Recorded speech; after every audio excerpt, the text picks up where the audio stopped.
Assalamualaikum warahmatullahi wabarakatuh. Alhamdulillahi rabbil alamin, wassalatu wassalamu ala sayyidil mursalin wa ala alihi wa ashabihi wa man da'a bi da'watihi ila yaumiddin. Juru acara Haji Abbas, hadirin hadirat, semoga sekalian sejahtera dalam limpahan rahmah dan barakah. Rasanya saya tidak perlu meminta maaf karena mengganggu sarapan pagi Anda, karena saya sendiri belum sarapan.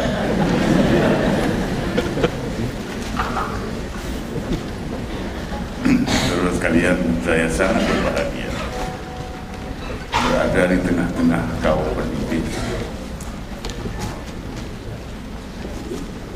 Saya merasa berada di tengah keluarga yang senasib seperuntungan sebagai pendidik. Dan saya sangat bangga dan bahagia menjadi seorang pendidik.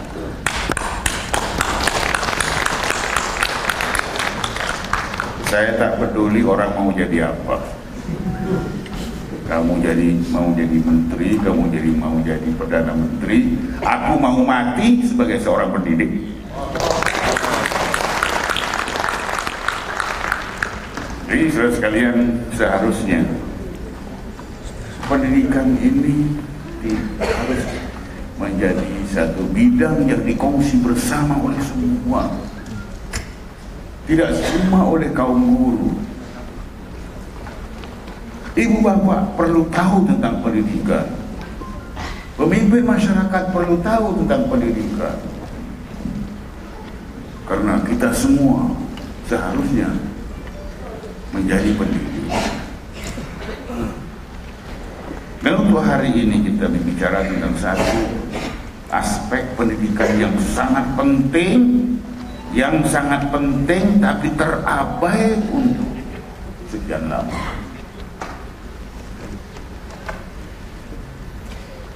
yaitu tentang pendidikan karakter. Itu istilahnya sekarang. Atau kalau terlalu susah nak sebut karakter, ya pendidikan watak. Atau lebih mudah dengan istilah agama, pendidikan akhlak, pendidikan syahsiah. Sudah suatu, ya, orientasi pendidikan yang lebih mementingkan pembentukan syahsiah, pembentukan watak dari orientasi pemeriksaan.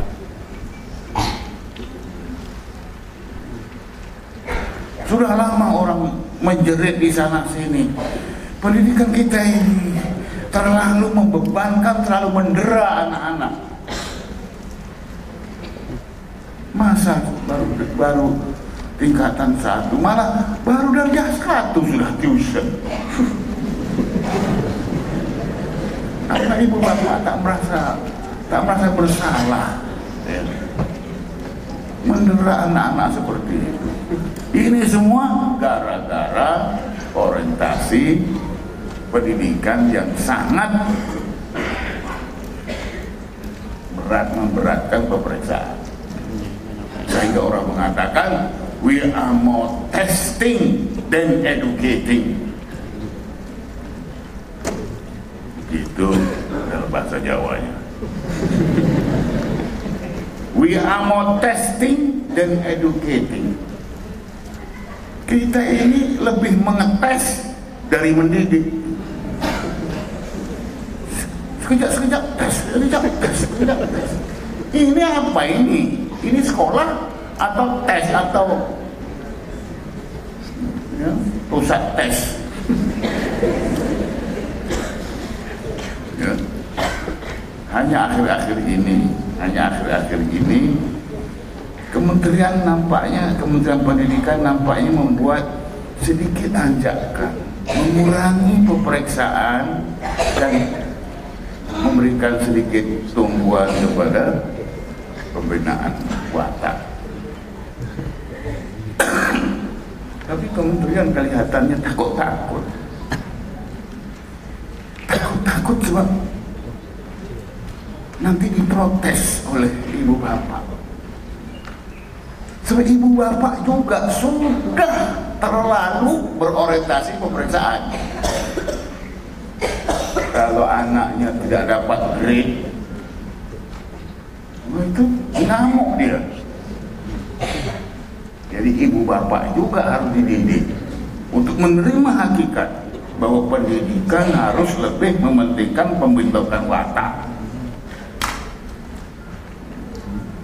Jangan sampai anak kamu hanya berotak tapi tidak berwatak. Jadi harus ada campaign, harus ada gerakan pendidikan menyadarkan ibu bapak bahwa anak kamu harus jadi manusia. Sewaktu saya mula-mula menjadi Presiden College Darul Hikmah, ada bapak yang datang mendaftarkan anaknya. Yang saya sangat ingat dan saya tak akan lupa sampai bila-bila ialah kata-kata bapak ini ketika menyerahkan anaknya untuk dididik di College Darul Hikmah. Dia mengatakan, Ustaz, anak saya ni tak pandai pun tak apa, asal jadi orang. Ya. Tak pandai pun tak apa, asalkan jadi orang.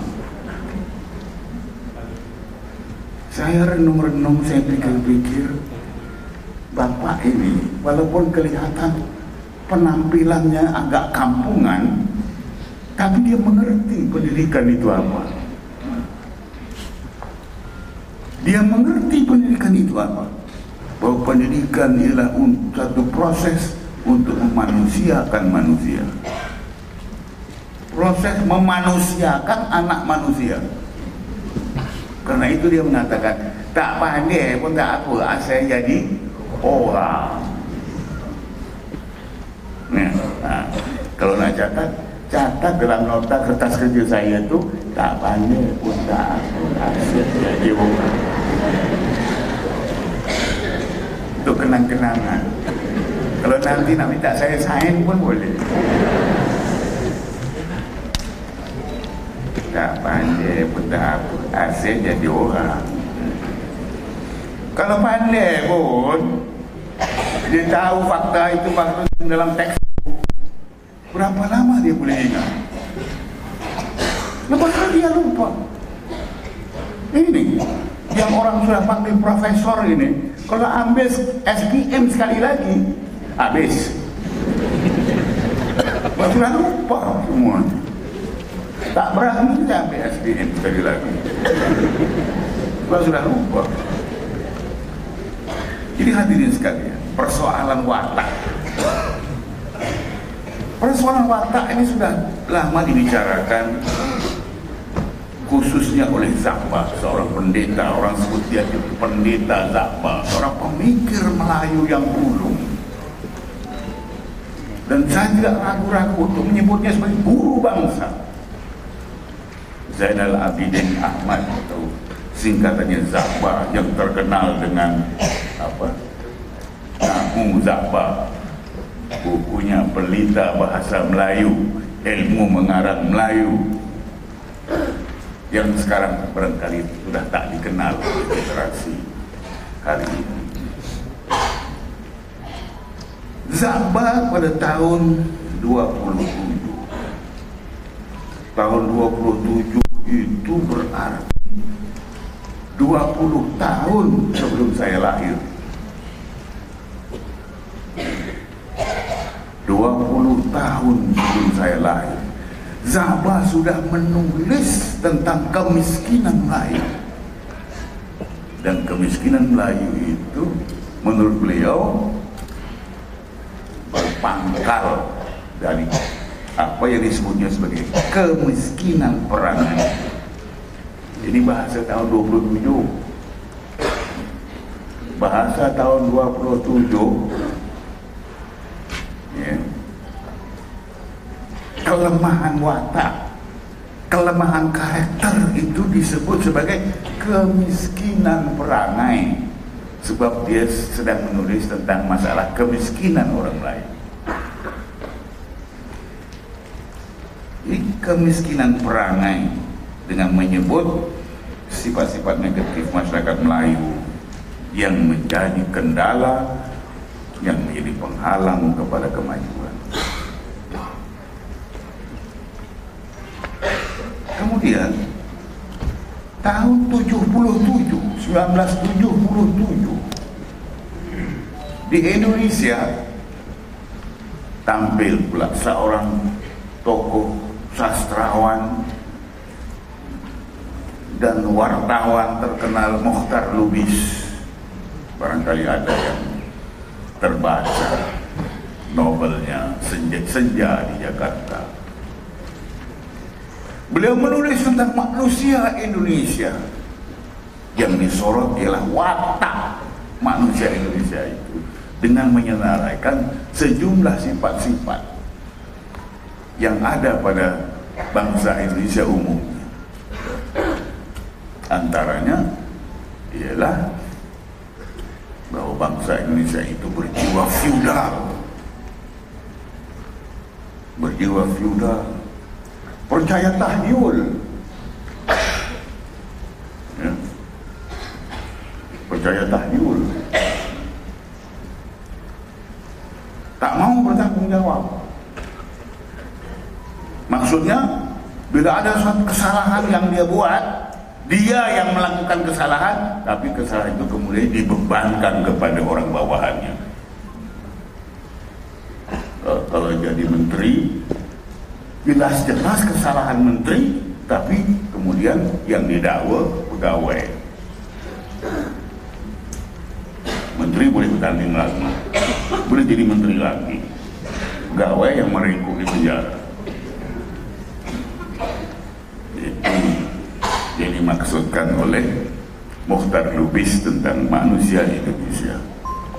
Jadi persoalan watak ini dibicarakan terus sejak tahun 27 itu, tapi tak pernah ada usaha yang serius untuk membina watak bangsa. Lagi-lagi tes, lagi-lagi pemeriksaan.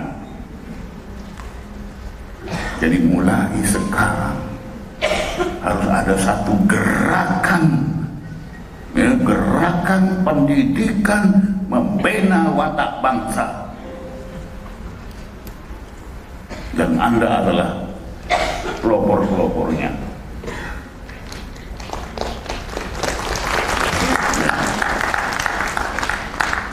Saya hanya sekedar memberikan dorongan karena sudah terlalu tua untuk cerdas seperti Anda. Jadi di barat sendiri orang sudah mulai sadar tentang pendidikan karakter, pendidikan watak, pendidikan saksiah ini. Di barat juga dulunya pernah ada, kemudian diabaikan. Karena itu antara tulisan yang banyak pengaruhnya kepada pemikiran kependidikan di barat ialah buku yang ditulis oleh seorang yang bernama Thomas Lickona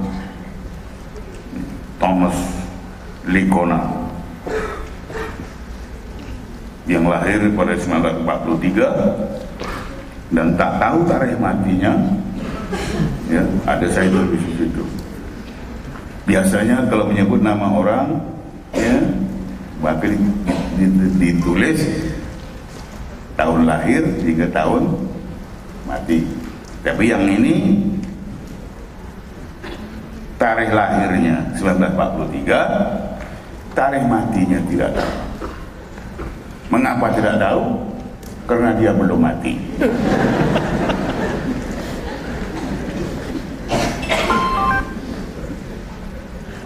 Ya. Profesor di pendidikan di State University of New York, bukunya Educating, ya, for Character menjadi rujukan ramai sehingga dianggap the Bible of the Character Education Movement. Di Amerika, pendidikan karakter itu satu gerakan, karena itu disebut Character Education Movement, suatu gerakan massa, gerakan kerakyatan untuk membina watak. Beliau berperanan penting mempromosikan pendidikan karakter, terutama lewat bukunya The Return of Character Education. Jadi judul buku tersebut yang memakai kata The Return mengindikasikan kenyataan bahwa pendidikan karakter telah lama diabaikan dan kini harus dipugar kembali, disegarkan kembali. Itu perkembangan di Amerika. Ya, selain gerakan massa, satu movement, pendidikan karakter juga dikuatkuasakan dengan undang-undang, dengan kuat kuasa undang-undang, seperti yang disebutkan pada halaman seterusnya itu. Ya. Maka diterbitkanlah buku-buku teks, buku-buku panduan mengenai karakter education, ya, seperti yang disebutkan dalam kertas itu. Ya.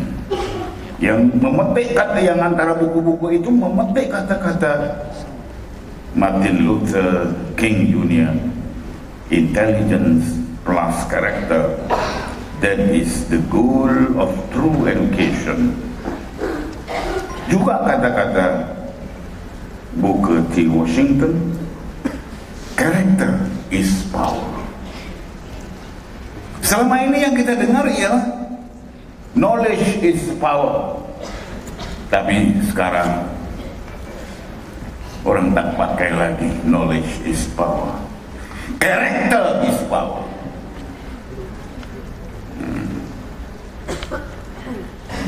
Jadi kalau kita lihat, ya,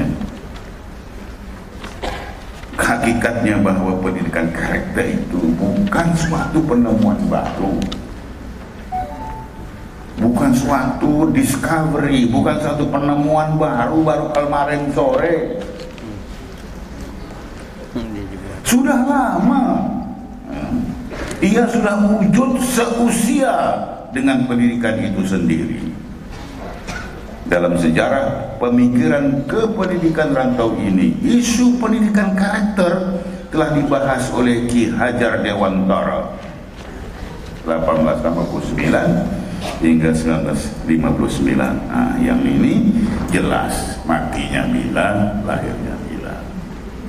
Memang dia sudah mati. Ki Hajar Dewantara, cendekiawan, seorang pemikir, budayawan, ya, tokoh pendidikan, cendekiawan Indonesia awal abad lalu. Dalam 2 buah bukunya mengenai pendidikan dan kebudayaan, ini mengenai pendidikan karakter, Ki Hajar Dewantara awal abad lalu sudah berbicara tentang pendidikan karakter. Wawasan Ki Hajar Dewantara tentang pendidikan karakter dirumuskannya dalam ungkapan, nah ini macam mana nak baca nih,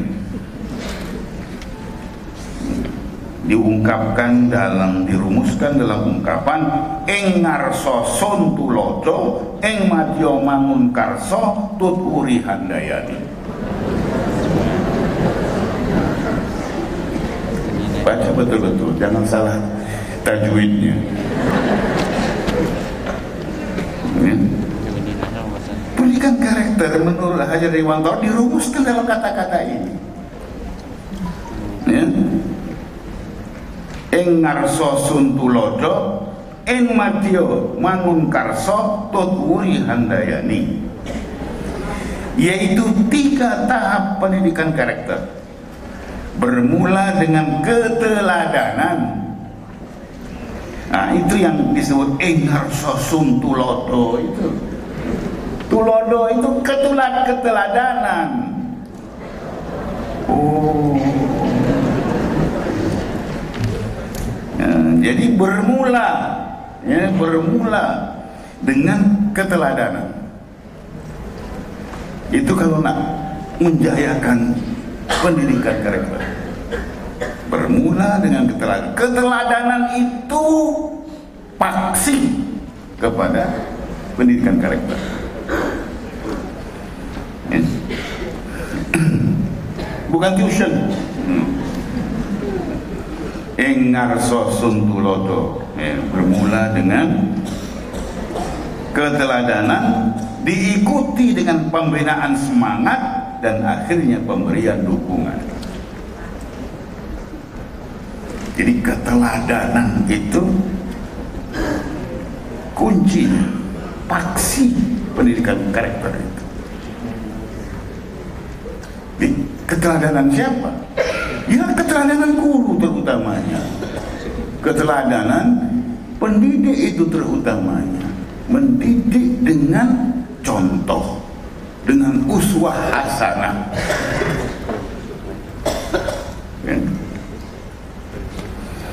Dalam konteks Islam, pendidikan karakter sudah bermula bersama penurunan Al-Quran. Turun saja Al-Quran dulu, bermulalah pendidikan karakter. Pendidikan Nabawi adalah pendidikan karakter yang menggunakan istilah lain, yaitu akhlak. Sebenarnya simpel aja, ya, akhlak. Tapi orang sekarang mau lebih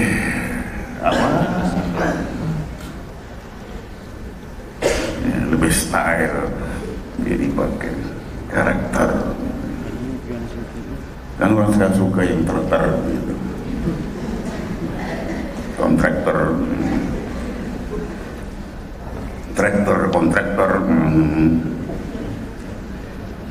Seterusnya akhlak menjadi tema besar dalam pemikiran tokoh-tokoh pendidikan Islam seperti Ibnu Sina, Ibnu Maskawih Al-Ghazali, Az-Zarnuji, dan lain-lain. Dalam sejarah pendidikan Islam tradisional rantau ini ada sebuah kitab. Alangkah baiknya kalau Anda cari kitab ini. Ta'limul Muta'allim Tariqut Ta'allum oleh Az-Zarnuji, yang dipakai dengan meluas sebagai teks pendidikan, adab, dan akhlak dalam kehidupan para penuntut ilmu di rantau Melayu ini. Ya, saya ada beberapa versi. Ya, ini penggemar koleksi ya, kitab-kitab seperti saya ini. Saya buat koleksi mengenai kitab ini. Kitab aslinya yang bentuk kitab kuning yang sehelai-sehelai, oleh yang sudah dibukukan, yang asli bahasa Arabnya, juga terjemahannya dalam bahasa Inggris, ya. Instructions of the students, the method of learning, ya, itu terjemahannya dalam bahasa Inggris, ya, saya juga ada. Kemudian terjemahan Melayu, ya, terjemahan Melayu yang diusahakan oleh teman-teman kita di Kedah, di Ma'had Tarbiyah di Kedah, Melayunya. Dan ada juga saya kolek versi Jawanya. Begitulah meluasnya, ya, pemakaian kitab ini yang dah tak dikenal oleh generasi sekarang. Ya. Jadi kitab ini mengintegrasikan sejumlah nilai moral dengan teknik pembelajaran yang berkesan. Adab atau nilai moral yang perlu diintegrasikan itu termasuklah ketulusan niat, menghargai ilmu dan ilmuwan, musyawarah, sabar, kesungguhan, ketekunan, kuat semangat, syukur, murah hati, kasih sayang, tawakal, saling menasihat, dan wara. Ini antara nilai-nilai moral yang disebatikan dalam watak.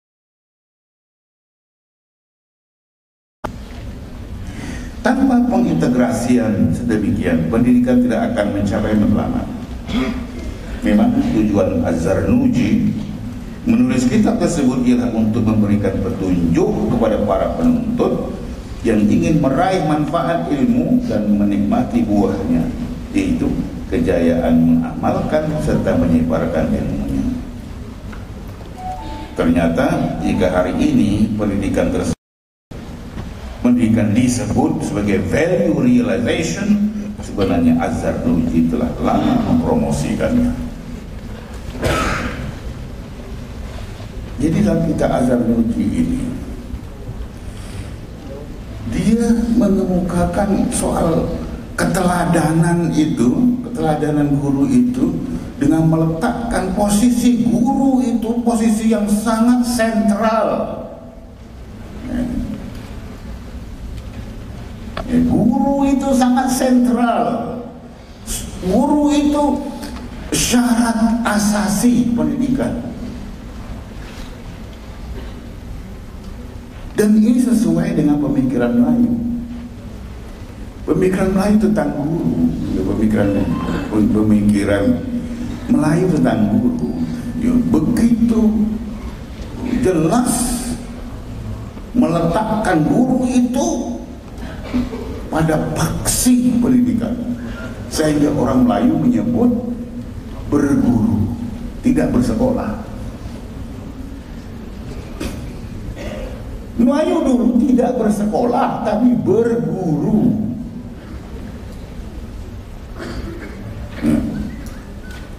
Berguru.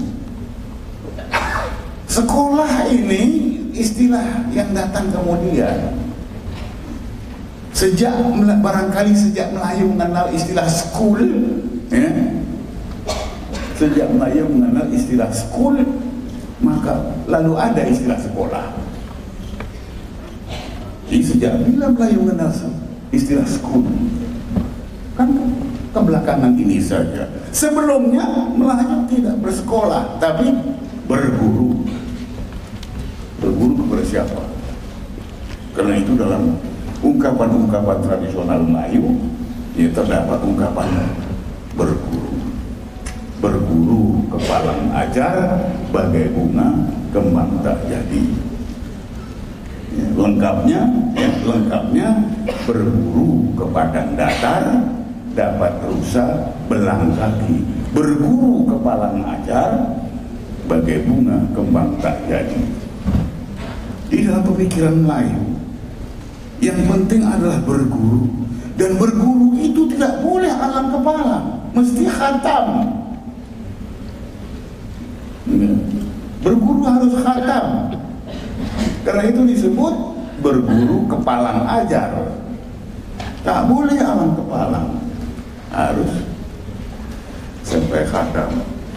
Jadi guru itu menduduki di pusat proses pendidikan dan tak boleh diambil alih oleh apapun dan siapapun.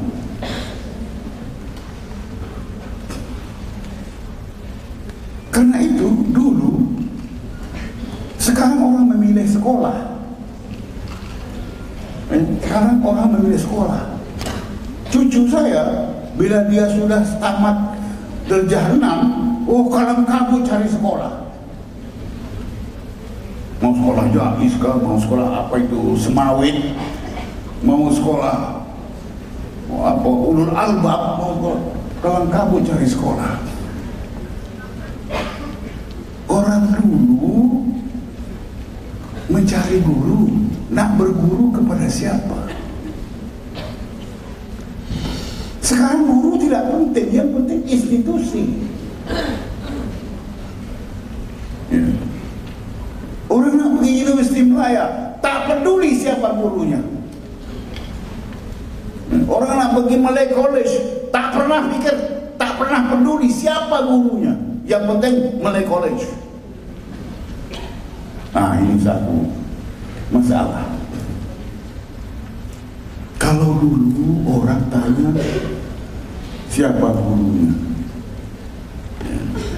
nak berguru kepada siapa? Dulu murid memilih guru yang punya kriteria tertentu. Sekarang tak peduli. Orang di sekolah yang prestigious, sekolah yang megah, gurunya tak peduli. Nah, ini cara berpikir yang sudah salah. Dan untuk membetulkan ini kita perlu gerakan ke pendidikan untuk membetulkan cara berpikir seperti ini. Ya, dia tak peduli gurunya orientalis, gurunya Yahudi, gurunya apapun, yang penting institusi yang megah. Kembalilah kepada pemikiran asal bahwa dalam pendidikan yang penting adalah guru. Murid mencari guru seperti yang dilakukan oleh Imam Ghazali rahmatullahi alaih.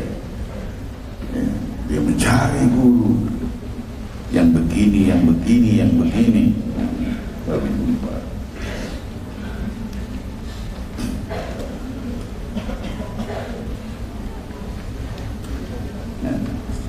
Guru yang dapat memberikan bukan cuma bimbingan keilmuan, tapi juga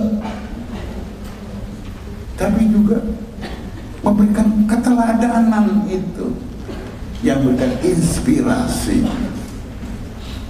Dalam pengalaman Anda bersekolah, ya, sampai setua ini, ya, kan ramai guru-guru yang pernah mengajar Anda. Tapi dari sekian puluh guru-guru yang pernah mengajar Anda, barangkali hanya ada beberapa orang yang mengesankan betul. Yang lain itu Anda lupa. Ya. Tapi ada beberapa yang mengesankan betul. Seperti yang saya alami. Ya, entah berapa puluh guru yang pernah mengajar saya berbagai subjek, tapi hanya beberapa orang saja yang melekat dalam ingatan, ya, sangat memberikan inspirasi.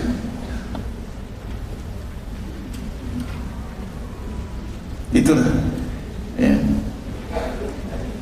pentingnya guru sebagai teladan.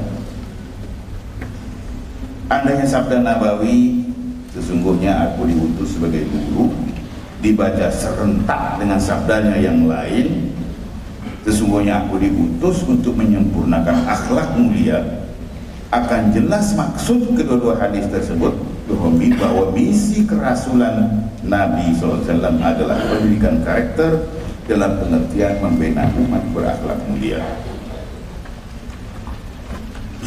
Jadi ada dua sabda di sini. Innama bu'istu mu'alliman. Ini satu. Innama bu'istu mu'alliman. Sungguhnya aku diutus sebagai guru. Dan satu lagi, innama bu'istu liutammima makarimal akhlaq. Aku diutus untuk menyempurnakan akhlak. Kalau dua-dua ini dibaca sekali, Anda akan nampak hubungan di antara keguruan dengan pembinaan, dengan misi pembinaan watak. Yang satu innama bu'istu mu'alliman, sungguhnya aku diutus sebagai guru. Yang satu innama bu'istu liutammima makarimal akhlaq. Jadi tugas guru, misi keguruan itu sebenarnya ialah membina akhlak, membina watak, membina karakter.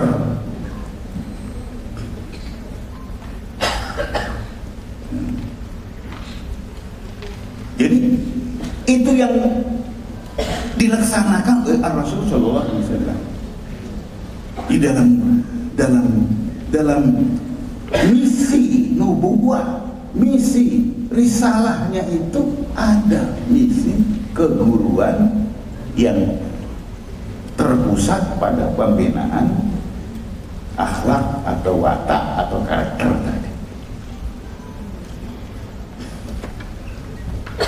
Ya. Jadi pendidikan nabawi yang diekspresikan dengan ungkapan penyempurnaan akhlak mulia liutammima makarimal akhlak itu pada hakikatnya tidak lain adalah pendidikan karakter berasaskan nilai-nilai Quran. Untuk menjayakan misi kependidikan sedemikian, Rasul sendiri sebagai pelaksananya memiliki keunggulan karakter yang mendapat pengakuan ilahi. Wa innaka la'ala khuluqin azim, sesungguhnya engkau wahai Muhammad mempunyai akhlak yang unggul.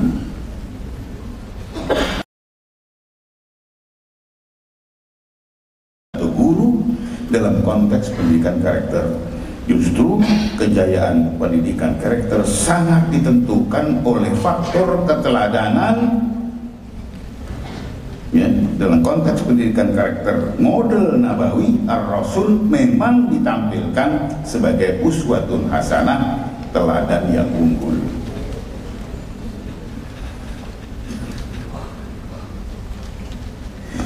Cuma keunggulan karakter Nabi tidak diasaskan pada nilai-nilai relatif tradisi kewiraan suatu bangsa pada zaman dan ruang tertentu. Keunggulan karakter nabawi adalah berasaskan nilai mutlak Qur'ani yang bersifat sejagat dan abadi. Apabila Sayyidatina Aisyah radhiyallahu anha ditanya tentang akhlak Nabi, disebutnya kana khuluqul Qur'an, berarti karakter junjungan adalah realisasi nilai-nilai Qur'ani. Jadi maknanya nilai-nilai yang membentuk kepribadian Nabi, yang membentuk karakter Nabi adalah ilahiyul masdar, adalah ya, sumber ilahi, sumber ketuhanan. Bukan berasaskan nilai-nilai kewiraan suatu bangsa. Apa maksudnya ini? Dalam sejarah satu bangsa tentu ada wira-wiranya dalam sejarah. Nah, kalau orang Melayu wira tradisinya hang tuah. Nilai-nilai bangsa kita, nilai-nilai umat Melayu Muslim, ya, seharusnya tidak berasaskan nilai-nilai kewiraan hang tuah yang relevan untuk masanya, zamannya, tempatnya. Tapi sebaliknya harus berasaskan nilai-nilai nabawi, nilai-nilai kenabian yang sifatnya sejagat dan abadi.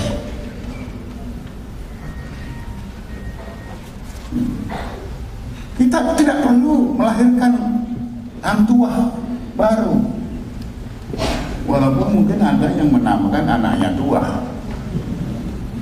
dengan harapan anaknya itu akan bertuah dan akan membawa tuah. Tak apa-apa, tapi pembentukan karakternya itu tidak boleh berasaskan semata-mata nilai-nilai kepribadian karakter hang tua, karena ia tidak sejagat dan tidak abadi. Jiwa feodalnya luar biasa. sekarang pun lah kalau tiba-tiba Hang Tuah muncul, ya, tiba-tiba Hang Tuah muncul di Melaka, saya tidak pikir orang Melaka akan mengundinya dan diangkat menjadi ketua menteri Melaka. Paling-paling ditangkap, dimasukkan dalam arsip, karena sudah tak relevan. Nah, tapi kepribadian yang berdasarkan nilai-nilai Qur'ani yang abadi dan sejagat itu akan selamanya relevan. Jadi ini disebut nilai-nilai Qur'ani yang terjelma adalah akhlak nabawi, itu sebenarnya telah terumus dalam Asma'illahil Husna. Nah, sekarang kita lihat pentingnya Asma'illahil Husna atau Al-Asma'ul Husna itu dalam konteks pendidikan karakter. Asma'ul Husna itu bukan cuma untuk dinasyidkan. Nasyidlah, tak ada apa-apa, silakan aja nasyid. Nas'aluka ya manhu. Murid-murid kita hafal itu, cuma neneknya yang tak hafal. Ya, neneknya cuma ya tahu melodinya, tapi liriknya sudah tak karuan.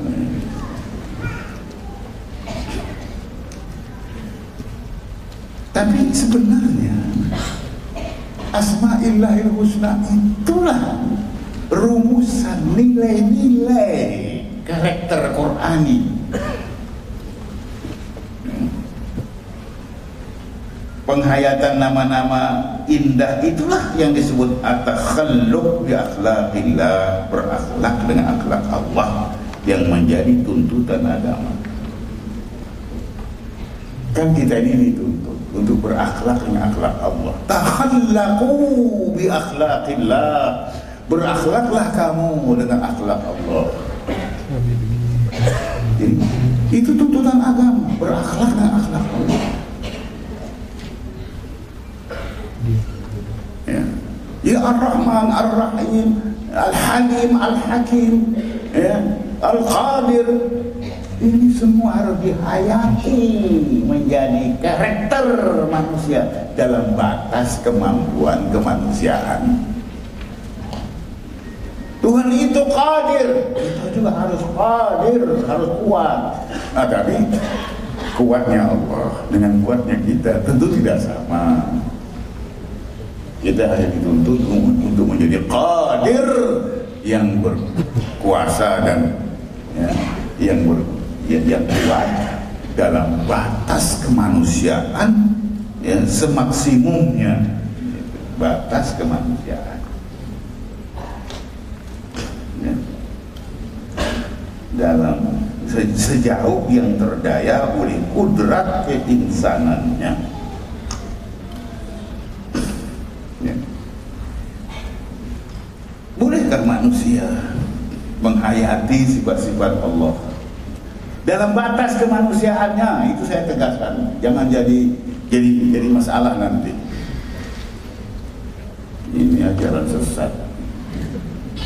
Saya jelaskan dan saya tegaskan, menghayati sifat-sifat ketuhanan, ya, menyahut tuntutan takhallaqu bi akhlaqillah, at-takhalluq bi akhlaqillah, berakhlak dengan akhlak Allah dalam batas kemampuan kemanusiaan. Sebab manusia adalah makhluk istimewa yang menerima anugerah capisan daripada sifat-sifat Rabbani. Sifat-sifat inilah yang harus dikembangkan sejauh yang terjangkau oleh kudrat keinsanannya. Hakikat inilah yang diungkapkan oleh Syekh Abdul Karim Al-Jili ketika berbicara tentang Al-Insanul Kamil, manusia sempurna, dalam kitabnya Al-Insanul Kamil fi Ma'rifatil Awakhir wal Awail. Dalam penjelasannya tentang makna hadis nabawi bahwa Allah mencipta Adam menurut gambarannya, ala surati khalaqa adama ala suratihi. Allah mencipta Adam itu menurut surah, menurut image. Nya itu nya siapa? Ya, nya Tuhan.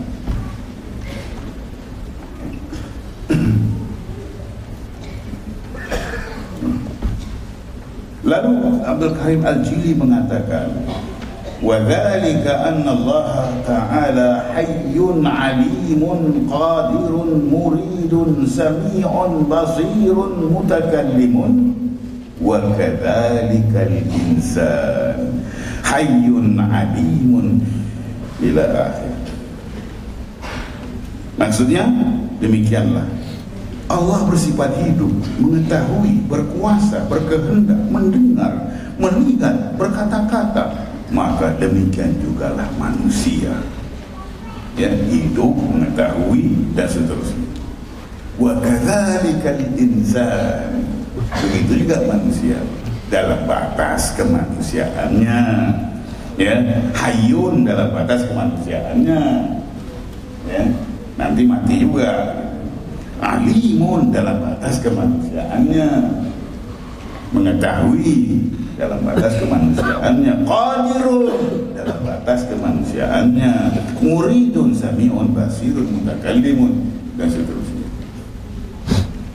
Ini dalam kitabnya Al-Insanul Kamil itu. Dulu-dulu sebelum saya mengerti ini semua, saya selalu mentertawakan nama Jawa. Nama Jawa Sami'un, Basirun, lagi apa? Hah? Tambahan. Katiran, Ngaliman.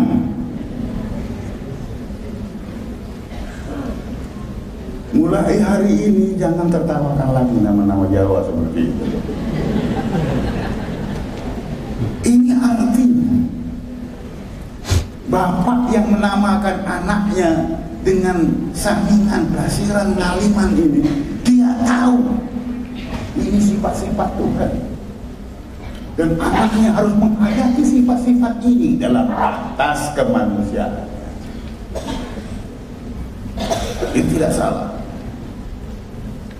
Dia mengerti bahwa pembinaan karakter anak itu harus berdasarkan acuan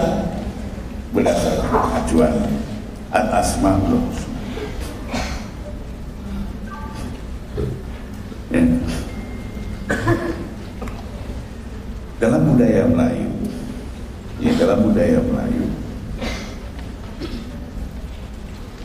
ada satu kata yang merumuskan semua sifat-sifat unggul, ya, karakter Melayu. Kata itu ialah kata budi. Istilah budi ini sangat berarti. Dari kata budi itulah datangnya kata budiman, manusia yang budiman, terhutang budi, berbudilah, menabur budi. Jadi kata budi itu, ya, dia merumuskan seluruh sifat-sifat keunggulan karakter Melayu. Ya. Dalam budaya Melayu, manusia berwatak unggul disebut orang budiman. Karena itu SITC, ya, yang sekarang jadi University Sultan Idris, Universiti Pendidikan, UPSI. Rasanya sampai sekarang dia mempertahankan cogan kata suluh budiman. Ketika saya ke sana karena diundang untuk menyampaikan ceramah, Saya tanya, siapa yang mencipta kata-kata ini? Tak ada yang dapat menjawab kecuali seorang tua, orang tua betul, yaitu dia ini mewakili bekas pelajar SITC itu. Dia mengatakan yang menciptanya Zahbal, suluk budiman yang diricokan kata upsi itu. Tentu saja saya terimanya sebagai satu kemungkinan, sebab dia pun tak dapat membuktikan apa-apa gitu. Dia cuma mengatakan ini Zahbal. Oke lah, Zahbal pun Zahbal lah. Tapi saya menunggu bukti bertulisnya atau kalau hadisnya yang mutawatir atau tidak. Ini hadis ahad atau hadis mutawatir. Tapi yang saya sebut tadi ini, manusia berwatak unggul disebut orang budiman. Kata budi adalah kata kunci yang mengekspresikan nilai teras Melayu.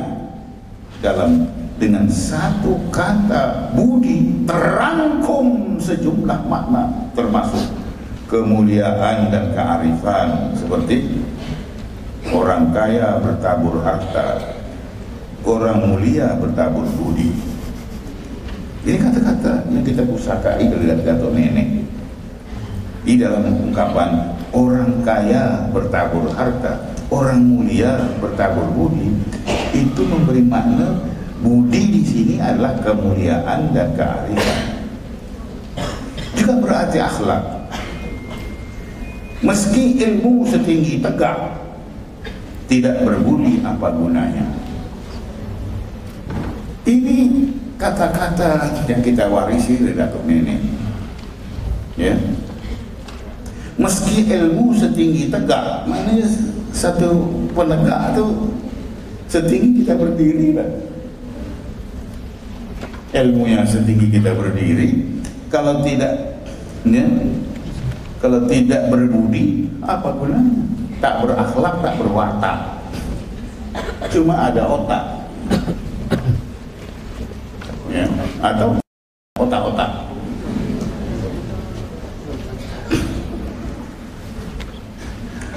Perbuatan baik seperti bertanam budi,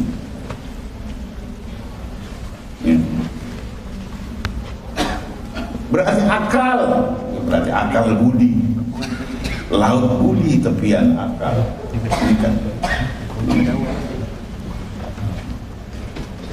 Kebolehan atau berarti kesantunan, yang elok budi, yang indah bahasa. Kebolehan beradaptasi, menyesuaikan diri dan bertindak. Kurang budi, teraba-raba, tiada ilmu, suluk padam. Dan juga berarti kecekapan melakukan sesuatu dengan baik dan sesuai. Hidup kalau tak berbudi, kemana pergi kemari canggung. Jadi itulah kata budi yang menjadi kunci, ataupun yang menjadi rumusan semua sifat-sifat mulia pada manusia. Berbudi kepada tanah misalnya, berbudi kepada tanah, ya, bercocok tanam. Ini satu-satu, ya, suatu pendidikan watak agar kita menghargai tanah, berbudi kepada tanah. Pada zaman sekarang ini, hal-hal seperti ini perlu dihidupkan agar orang memuliakan menghargai tanah. Generasi sekarang tak menghargai tanah. Tanah itu hanya layak dipijak-pijak dan hanya layak untuk diludahi dan membuang kahak. Ada lagi tuh untuk di apakan lagi, tak berdaya melafazkannya.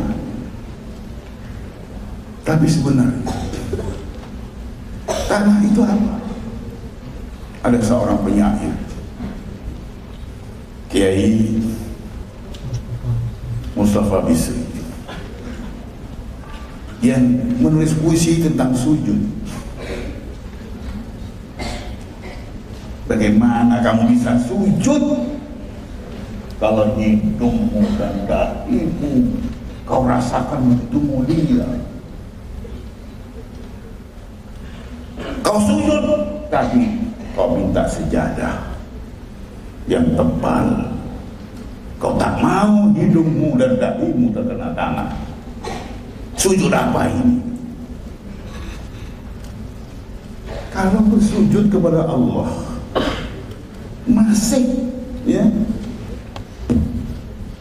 masih minta sesuatu untuk lapik agar jangan terkena tanah. Minta sejadah yang tebal dan mahal. Ini sujud apa? Kenapa kau tak mau sujud di atas tanah? Tanah itu apa? Tanah itu bapak kamu dong. Adam kan dari tanah. Tanah itu ibu kamu dong. Adam dari tanah dan Hawa dari Adam. Kan tanah juga. Tanah itu bapak kamu. Dan tanah itu yang akan menemani kamu, yang akan mendakap kamu ketika kamu sendirian nanti. Nah, ini pun pembinaan watak.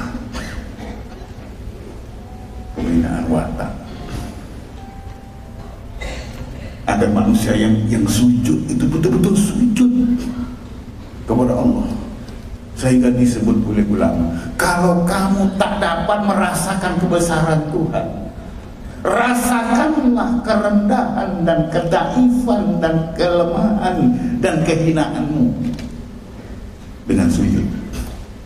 Karena itu Khalifah Umar bin Abdul Aziz dikatakan bahwa beliau itu la yasjud illa 'ala turab, tidak sujud melainkan di atas tanah. La yasjud illa 'ala turab, tidak sujud melainkan di atas tanah. Itu pendidikan karakter yang juga harus kita renungkan.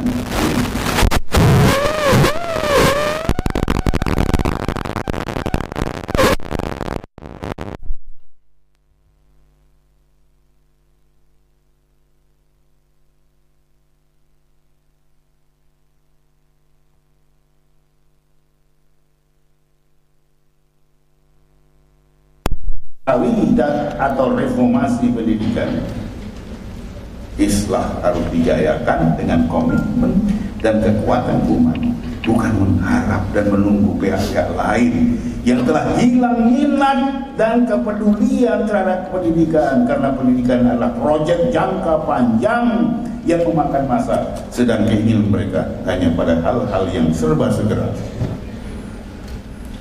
Orang hanya berpikir tentang 5 tahun, tak lebih. Ini yang namanya short termism. Orang-orang politik dia berpikir 5 tahun, 5 tahun, 5 tahun. Begitu. Kitalah yang akan sanggup berpikir 10 tahun, 20 tahun, 30 tahun. Seperti yang dikatakan oleh seorang pujangga dari Cina, Confucius. Dia mengatakan, kamu punya rancangan kamu untuk berapa lama? Kalau rancangan kamu untuk 1 tahun, if your plan is for 1 year, kalau proyek kamu, rancangan kamu itu untuk 1 tahun, tanam padi. Nah, padi boleh dituai setahun sekali. Nah, sekarang udah 2 kali. Kalau rancangan kamu itu untuk 10 tahun, tanam pokok durian, pokok rambutan, apa, ya, 10 tahun boleh dipetik buahnya. Sekarang mungkin sudah kurang dari 10 tahun. Tapi kalau rancangan kamu itu for 100 years, kalau rancangan kamu itu untuk 100 tahun, educate your children, didik anak-anak kamu. Jadi pendidikan itu proyek 100 tahun, membina generasi. Membina generasi itu tidak selesai 5 tahun. Harus sabar menunggu, sabar ya, menunggu sehingga menjadi. Mudah-mudahan kita diberikan anugerah kesabaran seorang pendidik yang sabar mendidik anak bangsa.